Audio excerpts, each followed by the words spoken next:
Good morning, class 11 students. Today we are going to continue with the chapter number 2, chapter number 3 it is, that is motion in a straight line. Okay. In your yesterday class, we had discussed about uh, distance, displacement, velocity and speed. Now with the help of velocity, we are making another definition, that is about your acceleration. Now what is acceleration? Acceleration means rate of change of velocity, where rate means with respect to time. Time के अनुसार यदि velocity में कोई भी changes आते हैं तो हम उसे एक्सेलरेशन कहते हैं. आपने एक वर्ड सुना होगा, that is called as accelerator. Accelerator का मतलब होता है जब एक्सेलेटर बढ़ाते हैं तो स्पीड बढ़ती है, जब एक्सेलेटर कम करते हैं तो स्पीड कम होती है. तो that word stands with the acceleration itself. Increase in velocity with respect to time is called as acceleration. Suppose करते हैं हमारे पास एक इनिशियल वेलोसिटी है जो कुछ समय के बाद एक फाइनल वेलोसिटी तक पहुंचती है विथ अ टाइम t.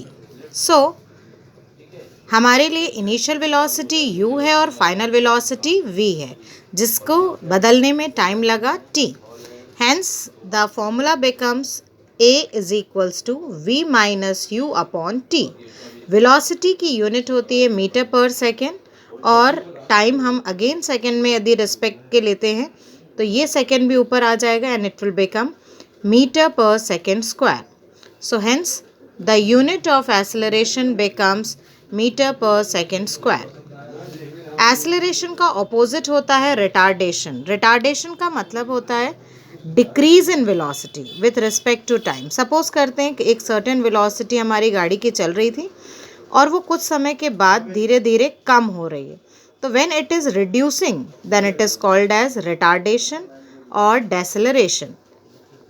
इसके लिए भी फॉर्मूला हम acceleration v minus u upon t लेते हैं, पर ये रिटार्डेशन की वैल्यू हमेशा हमें नेगेटिव मिलती है. Negative acceleration is also called as retardation or deceleration. That is, unit will be same, that is meter per second square. Next we are considering for position time graph. Now what is position time graph? The displacement of the particle is taken as x and in the another axis we are taking as time t. So in one of the axis time is being represented and in another axis y we are representing the displacement x. First condition हम consider कर रहे हैं, यदि कोई object rest पे है, that means the object is not moving, तो क्या होगा? It will remain in the same position and the time will start increasing.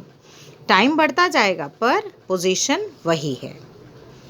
Second हम आते हैं, that is your uniform position time graph. Uniform condition का मतलब होता है कि डिस्प्लेसमेंट एक एक्सिस पे हम ले रहे हैं और एक्स एक्सिस पे टाइम ले रहे हैं.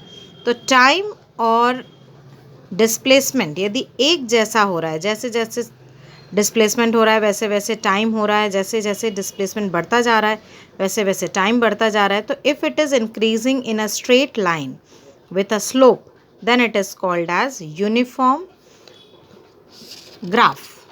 That means uniform of the position time graph. Next हम आते हैं, that is your non uniform. non uniform का मतलब होता है यदि डिस्प्लेसमेंट अपने हिसाब से चेंज हो रहा है पर टाइम भी अपने हिसाब से बदल रहा है.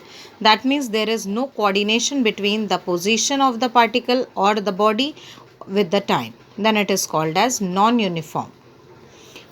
सेकेंड पार्ट जो है वो है velocity time graph. Velocity time graph एक बहुत इंपॉर्टेंट ग्राफ है. ये कई बार हमें जेई के पेपर्स वगैरह में भी पूछा जाता है. नाउ कंसीडरिंग दिस यूनिफॉर्म का मतलब होता है एक जैसी वेलोसिटी चल रही है और टाइम बढ़ता जा रहा है, मतलब स्पीड में कोई भी चेंजेस नहीं हो रहा है, तो then it is called as uniform time graph. Okay, uniform velocity time graph. Velocity will always give you a parallel line with time. Uniformly accelerated body की बात यदि करें तो एक तरफ आपकी वेलोसिटी है, एक तरफ आपके टाइम है, और जैसे जैसे वेलोसिटी बढ़ती जा रही है वैसे वैसे टाइम भी बढ़ता जा रहा है. तो you will always get a straight line with a slope.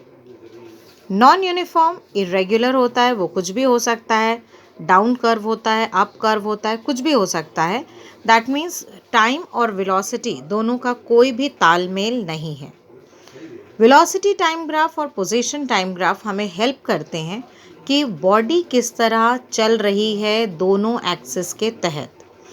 यहाँ पे हम बात करते हैं 2 डायमेंशन मोशन की. 2 डायमेंशन का मतलब होता है when if a physical body is considered between the 2 axes then it is called as 2 dimension body या 2 dimension motion. यदि बॉडी सिर्फ स्ट्रेट एक ही एक्सिस पे चल रही है तो हम उसे बोलते हैं 1 डायमेंशन, दैट इज़ 1D.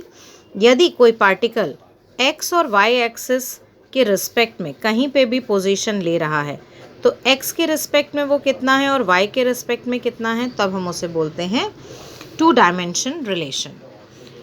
इस कंसिडरेशन के बाद हम सबसे इम्पॉर्टेंट रिलेशन पे आते हैं, that is equations of motion. Equations of motion is a relation between initial velocity, final velocity, acceleration and time. उसके लिए आप सबसे पहले वेलोसिटी की बात करें. वेलोसिटी 2 तरह की होती है. एक कहलाई जाती है इनिशियल वेलोसिटी जिसे हम u से रिप्रेजेंट करते हैं, एक होती है फाइनल वेलोसिटी जिसे हम v से रिप्रेजेंट करते हैं.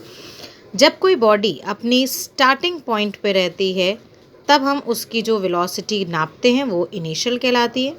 जब वो एंडिंग पार्ट में रहती है तो हम उसकी फाइनल वेलोसिटी v मानते हैं. इक्वेशन ऑफ मोशन हमारे लिए 3 तरह के होते हैं जो हम लोगों ने क्लास 9th में पढ़ा था, पर क्योंकि अब हमारे पास 1 साल का गैप हो गया है तो ये इक्वेशंस हमें याद नहीं हैं.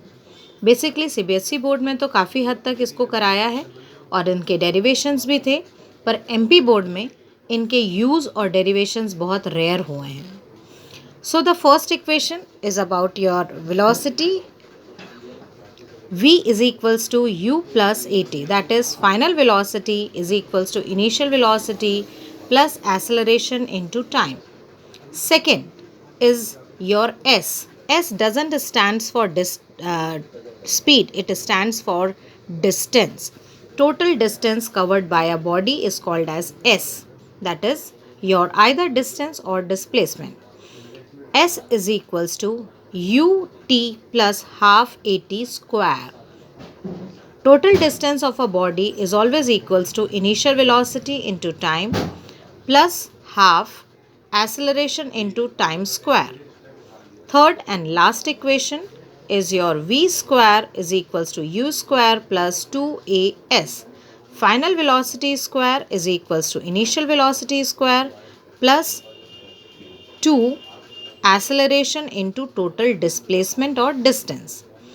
So these 3 equations are the main equations of this lesson, जिनके बेसिस पे आप न्यूमेरिकल्स भी करेंगे एंड इनके बेसिस पे हम डेरिवेशंस भी करेंगे. नाउ डेरिवेशंस की यदि हम बात करें तो इन्हें हम लोग 3 तरीके से डिराइव करेंगे. One by one day we are going to describe it. First one is your mathematical way of deriving this relation. Second is your graphical way that you are representing these relations, equations, and the third one is called as calculus method. Calculus method एक special method है जो आप लोग इस साल काफ़ी अच्छे से पढ़ेंगे, जिसके लिए मैं आपकी एक क्लास होगा तो मैं लूँगी ताकि आपको इनिशियली कैसे हम इंटीग्रेशन करते हैं और डिफरेंशिएशन करते हैं ये पता चल जाएगा. बट बेसिकली अभी हम लोग इन तीनों इक्वेशंस के डेरिवेशंस की बात करेंगे, तो ये हम अपने नेक्स्ट वीडियो में बात करेंगे कि how mathematically they are derived, how graphically they are derived and how calculus method से उन्हें डिराइव किया जाता है.